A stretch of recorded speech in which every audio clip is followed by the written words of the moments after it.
In the affluent world of Dallas professionals, Dr. Kendra Hatcher seemed to have it all. She had a successful career as a pediatric dentist, a strong faith, and a new relationship that was quickly turning serious. But lurking in the shadows was a woman consumed by jealousy, one who couldn't let go of a past love. This is the story of Brenda Delgado, the mastermind who planned a fake robbery to get rid of her romantic rival. The crime was so cold and calculated that it landed her on the FBI's 10 most wanted list.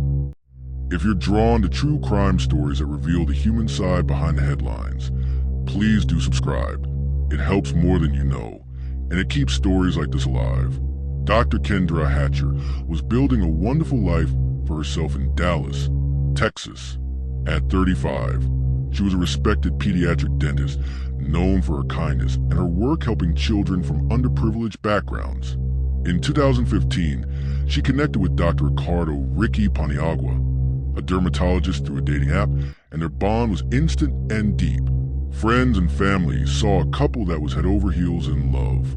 After just a few months, they were already talking about getting married and had started a wedding fund. They were even planning a trip to Cancun to celebrate their future together. But that future was haunted by a past relationship. Before Kendra, Ricky had been with Brenda Delgado, who was studying to be a dental hygienist, for nearly 3 years. Their relationship was over, and while Ricky thought they were on friendly terms, Brenda's feelings were much more complicated. She just couldn't move on. As Ricky fell for Kendra, Brenda watched from the sidelines, her heartbreak twisting into a dangerous obsession.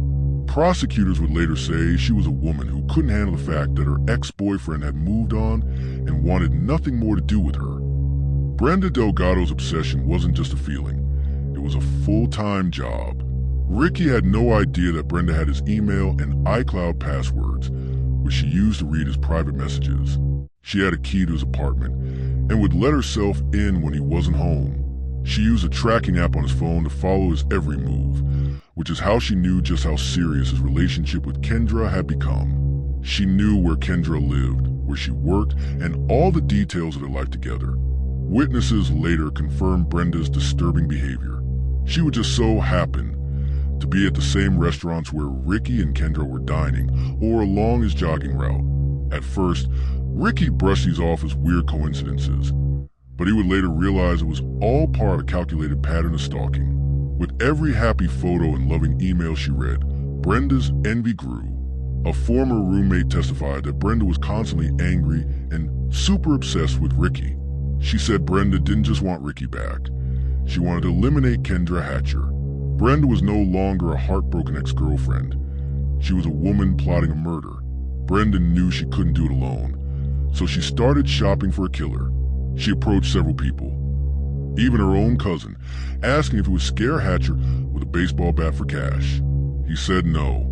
Another former roommate claimed Brenda offered her $2,000, drugs, and a car to attack Hatcher. Eventually, Brenda found her accomplices. She met Crystal Cortez, a 23-year-old single mother, who testified that they became close friends. Within just 2 weeks, they were planning a murder. Brenda needed a driver and offered Cortez $500 for the job. Through Cortez, Brenda then recruited 31-year-old Christopher Love, a man with a criminal record, to be the triggerman. His payment for taking a human life was a mix of cash and drugs. Delgado even told Love she had a cartel connection and could provide a steady supply of drugs. The team was in place. They discussed several ways to do it, from a fatal injection to a kidnapping, but Love convinced them that a shooting was the simplest method. The plan was to make it look like a robbery gone wrong. For weeks, the trio stalked Kendra Hatcher. They used binoculars to watch her and followed her from her dental office to her upscale apartment complex, learning her routine and the layout of the property. On the evening of September 2nd, 2015, the day before Kendra and Ricky were set to leave for Cancun, the team put their plan into action. While Brenda created an alibi for herself by having dinner at Chili's, Crystal Cortez and Christopher Love made their move.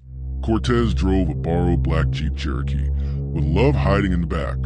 She followed another car into the secure parking garage of Kendra's building, and they waited. When Kendra pulled in and parked, Love got out of the Jeep. As Kendra stepped out of her own car, she She saw him coming. Witnesses heard her scream, "Help, help, help me." A single gunshot then echoed through the garage.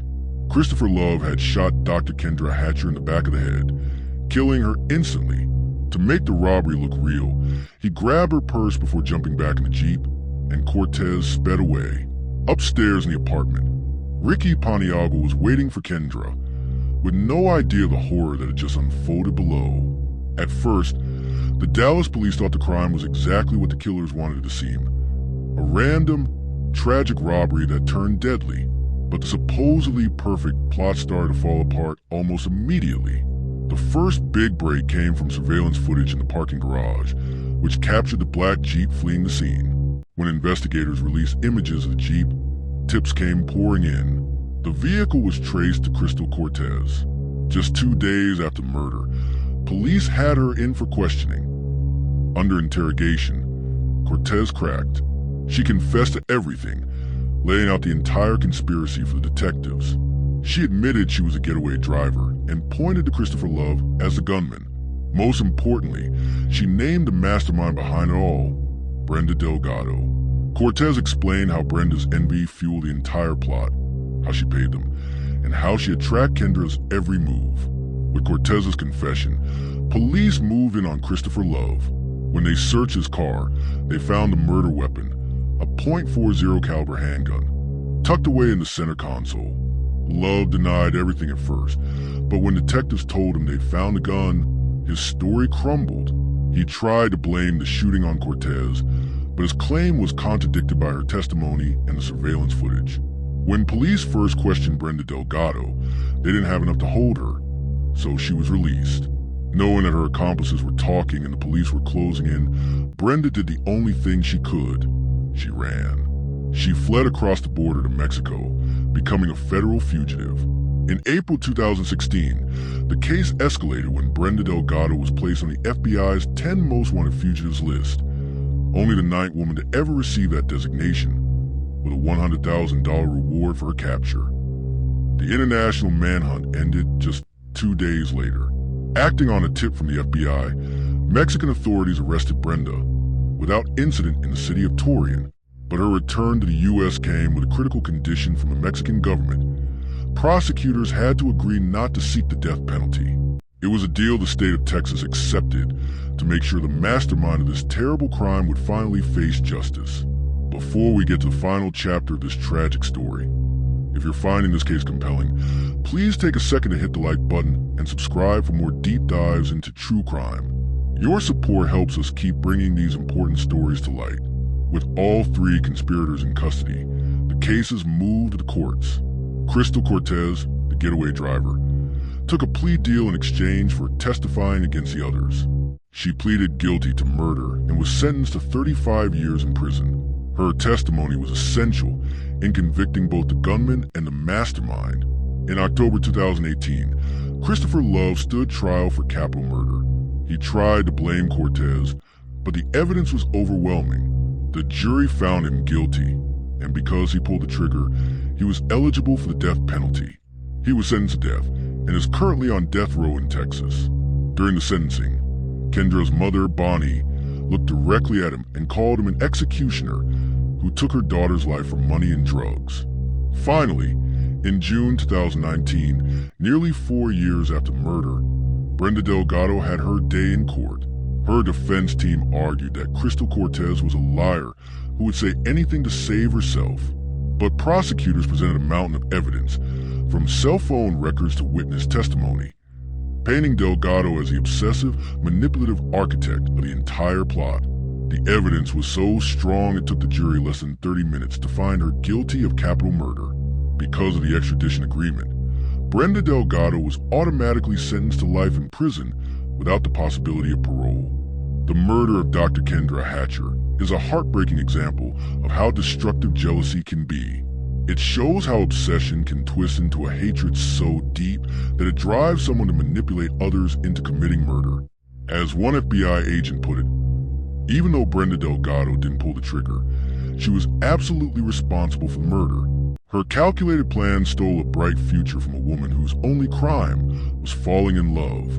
3 people are now in prison for this senseless tragedy. A gunman sits on death row, a driver will serve decades behind bars, and a mastermind will spend the rest of their life in a cell. All because one woman's envy was stronger than her humanity. For Kendra Hatcher's family, the verdicts brought some measured justice, but nothing can ever replace the life that was cut so tragically short. If this story moved you or made you think, please subscribe to the channel. Every new subscriber tells us these stories matter and drives us to keep going harder, uncovering the truth one case at a time. We're building something real here, and we want you with us.